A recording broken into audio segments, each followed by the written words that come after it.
Hello, my dear RK Simple Classes. Welcomes you all. आज की class ना एकदम मस्त क्लास है। आज हम बात करेंगे अपने देश की जो सबसे बड़ी, जहाँ से पूरे देश का कानून बनता है, जहाँ से पूरा देश हमारा गवर्न होता है, जिसका नाम होता है संसद। अभी हाल ही में नए संसद भवन का, न्यू पार्लियामेंट हाउस का उद्घाटन किया गया है, राष्ट्र को समर्पित किया गया, देश को समर्पित किया गया। आज हम उसी संसद के बारे में बात करेंगे। पार्लियामेंट हाउस, इसे क्या कहते हैं भाई? इसे देश की सबसे बड़ी पंचायत कहा जाता है। क्यों? क्योंकि यहीं पर बैठकर हमारे प्रतिनिधि पूरे देश के लिए नियम और कानून बनाते हैं। तो जो पुरानी संसद भवन थी और जो नई संसद भवन है, इन दोनों में क्या अंतर है, तो आइए इसको पहले समझते हैं हम लोग, फिर उसके बाद आपको बताते हैं इसके बारे में। देखिए, पहले आपको समझना पड़ेगा सेंट्रल विस्टा। तो सेंट्रल विस्टा जो होता है, राष्ट्रपति के घर से लेकर, राष्ट्रपति हाउस से लेकर इंडिया गेट तक का एक जो रास्ता गुजरता है 3-3.5 किलोमीटर का, उसी को हम लोग कहते हैं राजपथ। और उसके आसपास जैसे north block, south block, president house, ये जितने भी प्रकार के हमारे भारत सरकार के, ये समझिए सारे विभाग वहीं पर हैं। इतने को ही हम लोग सेंट्रल विस्टा कहते हैं। और जो हमारी नई संसद भवन का निर्माण हुआ, सेंट्रल विस्टा प्रोजेक्ट के ही तहत हुआ है। अंडरस्टैंड, इसको जानते रहिएगा, वेरी इंपॉर्टेंट है। सेंट्रल विस्टा राष्ट्रपति भवन से लेकर इंडिया गेट तक के राजपथ के जो बगल में, जो भी उसके नॉर्थ ब्लॉक, साउथ ब्लॉक, जो कुछ भी है, सबको हम लोग सेंट्रल विस्टा ही कहते हैं। अब अंतर देखते हैं कि ओल्ड पार्लियामेंट हाउस में क्या था और नए पार्लियामेंट हाउस में क्या है। तो ओल्ड पार्लियामेंट हाउस का जो शिलान्यास हुआ था, जो उसकी नींव रखी गई थी, वो 12 फरवरी 1921 को रखी गई थी। नए वाले की 10 दिसंबर 2020 को रखी गई। इसका निर्माण हुआ था 1921 से लेकर 1927, यानी 6 साल लगे थे। नए वाले का 2020 से 2023, मात्र 3 साल में। लागत इसकी 83 लाख आई थी ओल्ड पार्लियामेंट हाउस की। इसकी लागत 1200 करोड़ आई है। अगर उसके प्रोजेक्ट को देखें तो 900 ही कहा जाता है, नहीं तो टोटल कुल मिलाकर के 1200 करोड़ हो गए। इसके डिजाइनर कौन थे? जो पुरानी वाली जो गोल आकृति की थी, तो पुरानी वाली Edwin Lutyens Herbert Baker, Edwin Lutyens Herbert Baker. और नई वाली जो है HCP डिजाइन्स। HCP डिजाइन्स एक आर्किटेक्ट फर्म है गुजरात की, उसी ने इसको डिजाइन किया था। ठीक, लेकिन इसके आर्किटेक्ट का नाम अगर पूछेगा तो विमल पटेल है। जो नई पार्लियामेंट हाउस बनी है, उसके आर्किटेक्ट का नाम क्या है? विमल पटेल।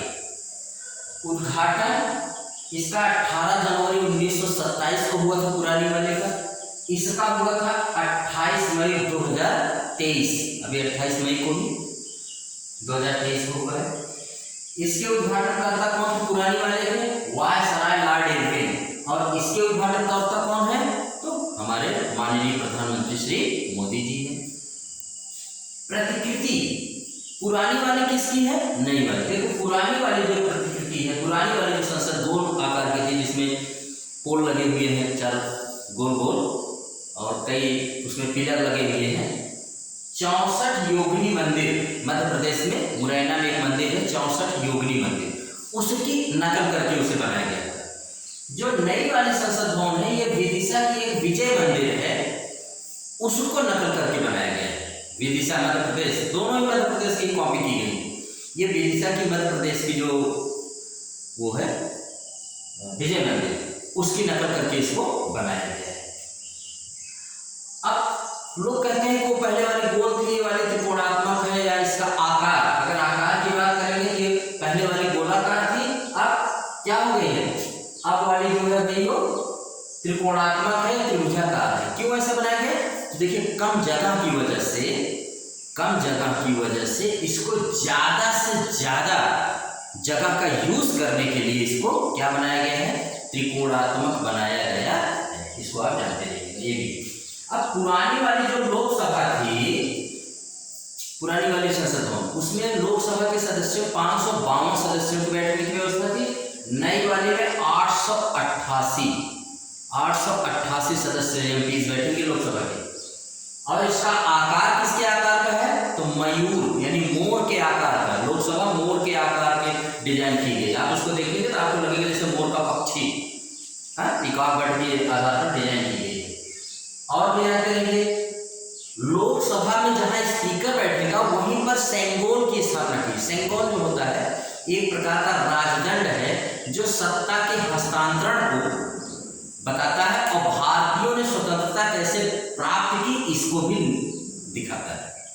देखिए इसको तब दिया गया था जब हमारे यहाँ वायसराय माउंटबेटन थे। माउंटबेटन ने सत्ता का हस्तांतरण पंडित जवाहरलाल नेहरू को यही सेंगोल देकर किया था और ये तमिलनाडु से आया था। ठीक है, तो उसी को ये प्रतीक देने के लिए भारतीयों ने कितना संघर्ष, कितना खून पसीना बहा के स्वतंत्रता प्राप्त की थी।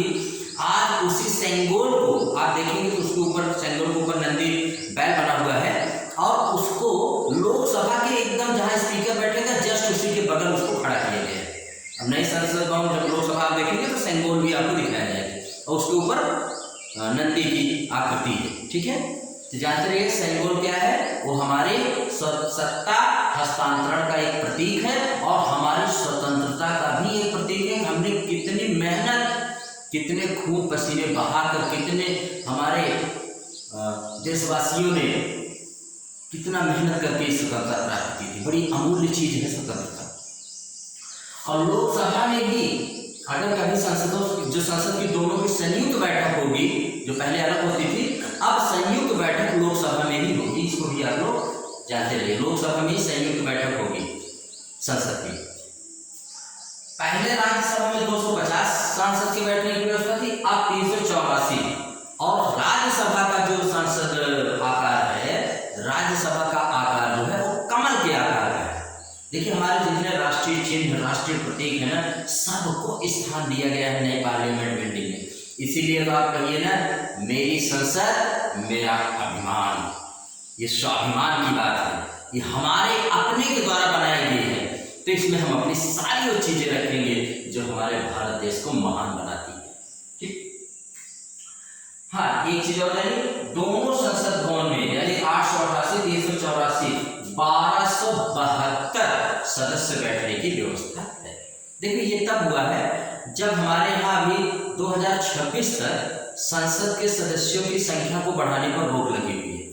ठीक है, और 2026 में जब संसद के सदस्यों की संख्या बढ़ाई जाएगी तब इतने सदस्य, अनुमान किया जा रहा है इतने सदस्य बढ़ेंगे। और जब ये बढ़ेंगे तो इन कहाँ बैठेंगे, इससे पुराने में तो बैठ ही नहीं सकते थे, तो इसलिए नए संसद भवन की आवश्यकता पड़ी और इसको अभी से ही बना दिया गया है। ठीक, तो 2026 में आकृति मैंने बताया, पुरानी वाली गोलाकार है, नई वाली त्रिकोणात्मक या त्रिभुजाकार है। हाँ, इसको बनाने वाली कंपनी का क्या नाम है, Tata projects limited. Tata projects limited ने इसको बनाया है, ये कंपनी का नाम है। और देखिए जब आप संसद भवन में जाएंगे, जब आप प्रवेश करेंगे उसके प्रांगण में, तो चारों तरफ से बाउंड्री टाइप का है, उसके जब प्रांगण में आप जाएंगे तो आपको 3 द्वार मिलेंगे, 3 गेट्स, यानी 3 गेट से ही आप संसद के प्रांगण में जा सकते हैं। और उन गेट का नाम बड़ा अच्छा रखा गया है, ज्ञान द्वार, ज्ञान गेट, शक्ति द्वार, शक्ति गेट, कर्म द्वार, कर्म गेट। अब इसके बाद जब आप संसद भवन के प्रांगण में पहुंच गए, तभी आप संसद भवन की बिल्डिंग में नहीं गए, संसद भवन की बिल्डिंग में जब आप एंट्री मारोगे तो आपको 6 गेट मिलेंगे, 6 गेट्स, चारों दिशाओं में और 2 कोने पर है। तो चारों दिशाओं का मतलब आप देख सकते हैं, और उनके नाम पशु पक्षियों के नाम पर रखे गए हैं, जो हमारे यहाँ सनातन धर्म में, जो हमारे यहाँ बहुत पूजनीय रहे, जो पक्षी पशु, उनके नाम पर रखा गया। जैसे गज द्वार, हाथी, गज, मकर द्वार, अश्व द्वार, शार्दूल द्वार, गरुड़ द्वार और हंस द्वार। ये 6 द्वार हैं, 6 गेट्स हैं, यानी 6 गेट से आप संसद भवन के अंदर जा सकते हैं। कौन कौन से, एक बार सुन लीजिएगा, गज द्वार, मकर द्वार, अश्व द्वार, शार्दूल द्वार, गरुड़ द्वार, हंस द्वार। जबकि संसद भवन के प्रांगण में जाने के लिए 3 गेट हैं, ज्ञान द्वार, शक्ति द्वार और कर्ण द्वार। इसके अलावा ये सब बेसिक जानकारी हो गई। इसके अलावा संसद भवन में हर सांसद के बैठने की अलग से व्यवस्था, उनका जो ऑफिस होगा पूरा डिजिटली बनाया गया है, पूरी संसद भवन ही डिजिटली है, आधुनिक सुख सुविधाओं से लैस है। ये सारी व्यवस्थाएं पुराने संसद भवन में, ऐसा लोग एक्सपर्ट बता रहे थे कि सब करना बड़ा मुश्किल हो रहा था क्योंकि पुरानी बिल्डिंग थी, लेकिन नई वाले में एकदम, ताकि पूरी संसद की कार्रवाई पेपरलेस हो सके। और सारे सांसद के लिए अलग से ऑफिस बना हुआ है जहां वो अपना खुद बैठे और अपने कार्य को निपटाएं। समितियों के लिए अलग से ऑफिस है, लाइब्रेरी है, बड़ा सा हॉल है, भोजन कक्ष है, एक साथ कॉन्स्टिट्यूशन हॉल बनाया गया जिसमें हमारे कॉन्स्टिट्यूशन की डिजिटल कॉपी रखी हुई है। वहां पर डिजिटल कॉपी जाकर के संसद संविधान की हमारे रखी गई है, मूल प्रति, ठीक है। और आधुनिक सुविधाओं से लैस है पूरा संसद भवन हमारा। और इसीलिए इस संसद भवन के, हालांकि कुछ पार्टियों ने इसका भाई विरोध किया, 19 पार्टी हैं जो नहीं गई। अब उस पर तरह तरह की राय है। आपकी क्या राय है? क्या देश की जनता के पैसे से बना लोकतंत्र का बहिष्कार करना किसी के लिए अच्छा हो सकता है या एक अच्छा कदम है? इस पर आप लोग अपनी कमेंट दीजिएगा। 19 पार्टियों ने इसका बहिष्कार किया। अब उनका कहना था कि यह राष्ट्रपति के द्वारा उद्घाटन किया जाना चाहिए। फिलहाल वो दूसरी बात है, हम लोग उस पर नहीं जाएंगे। हम लोग संसद भवन के जो भी इसमें बातें हैं उसको पढ़ेंगे और हमारा संसद भवन तैयार है। आप इसको एंजॉय करिए, पूरा देश एंजॉय कर रहा है, आप भी इसको एंजॉय करिए। लेकिन जानते रहिए 19 पार्टियों ने इसका बहिष्कार भी किया था। इसको भी आप लोग, देश विदेश से बहुत सारे लोगों ने इसके लिए बधाइयाँ दी हैं हमारे देश को, माननीय प्रधानमंत्री जी को।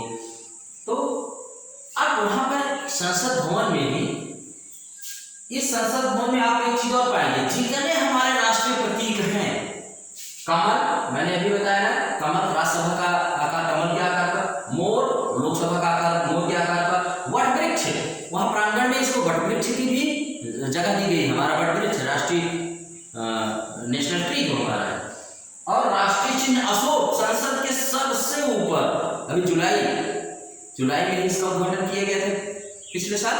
तो अशोक स्तंभ जो 4 शेर हमारे सारनाथ से लिया गया है, तो चारों शेर है, दहाड़ है, संसद, नई संसद भवन के सबसे ऊपर तो वही है, ठीक है। तो वो भी जानते रहिएगा।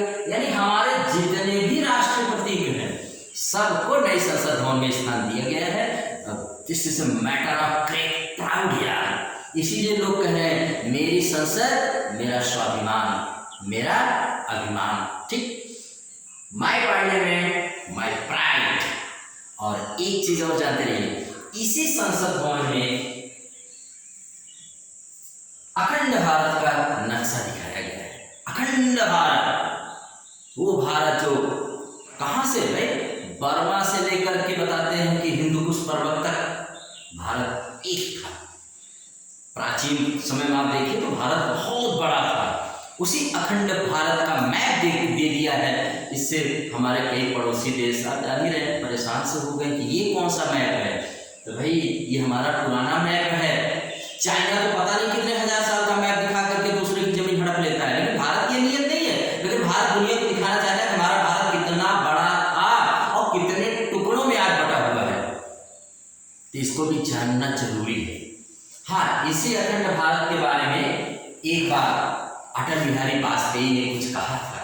आइए मैं उसी के लाइन के साथ, उन्हीं की लाइन के साथ इस लेक्चर को भी समाप्त करूंगा। अखंड भारत पर उन्होंने कहा था कि दिन दूर नहीं खंडित भारत, दिन दूर नहीं खंडित भारत को पुनः अखंड बनाएंगे। अपनी कविता में अटल जी ने एक बार लिखा था, दिन दूर नहीं खंडित भारत को पुनः अखंड बनाएंगे, गिलगित से गारो पर्वत तक आजादी पर्व मनाएंगे। गिलगित से गारो पर्वत तक आजादी पर्व मनाएंगे। क्या सपना दिखा गए हैं भाई। आइए हम भी अपने संसद भवन में अमृत काल में, जिसका उद्घाटन हुआ है आजादी के अमृत काल में, और जो अमृत काल चल रहा है इसका 2022 से 2047 तक, जहां पर एक डेवलप्ड इंडिया की कल्पना की गई है। तो आइए अब नई संसद भवन हमारी नए भारत की नई कहानी लिखेगी। जितना हमसे आपसे हो सके हम अपने देश में योगदान करें, पढ़ें लिखें, आगे बढ़ें और अखंड भारत का सपना हम पूरा करें। और जो हमारे पास भारत है इसको हम जल्द से जल्द हर क्षेत्र में आगे बढ़ा दें। और इसी के साथ अटल जी की इस लाइन को एक बार फिर से कि दिन दूर नहीं खंडित भारत को पुनः अखंड बनाएंगे और गिलगित से गारो पर्वत तक आजादी पर्व मनाएंगे। तो आज के लिए ये क्लास यहीं पर मैं समाप्त करूंगा। बहुत सारी इसमें बातें मैंने बता दिया है आपके एग्जाम पॉइंट ऑफ व्यू से। चूंकि ये नई संसद भवन है, अगले कई सालों तक जितने भी एग्जाम होंगे सब में ये परीक्षा में आपके आएगा और निस्संदेह आएगा। हाँ, ये मेरे पॉइंट आपको विजिबल नहीं होंगे लेकिन एडजस्ट करिएगा, मैंने सब बोल करके आपको बता दिया है, एक एक पॉइंट को मैंने क्लियर कर दिया है। टिल देन पढ़े भारत बढ़े भारत जो मेरा अभियान है उसमें आप लोग मेहनत करिए, मेरे देश को सुंदर, स्वच्छ और एक विकसित भारत बनाइए। यही हमारे नई पार्लियामेंट का भी कहना है। ठीक है, new parliament is our new pride. तो इसमें हम लोग आगे बढ़ें, आप लोग खूब पढ़ाई करिए, मन लगा के पढ़ाई करिए और हर एग्जाम को जो आपका सपना है उसको पूरा करिए और एग्जाम को क्रैक करिए। इसी के साथ आपके सिंपल क्लासेस आज की इस क्लास को यहीं पर एंड करता है और आप इसको लाइक, शेयर एंड सब्सक्राइब कर सकते हैं। Thank you very much.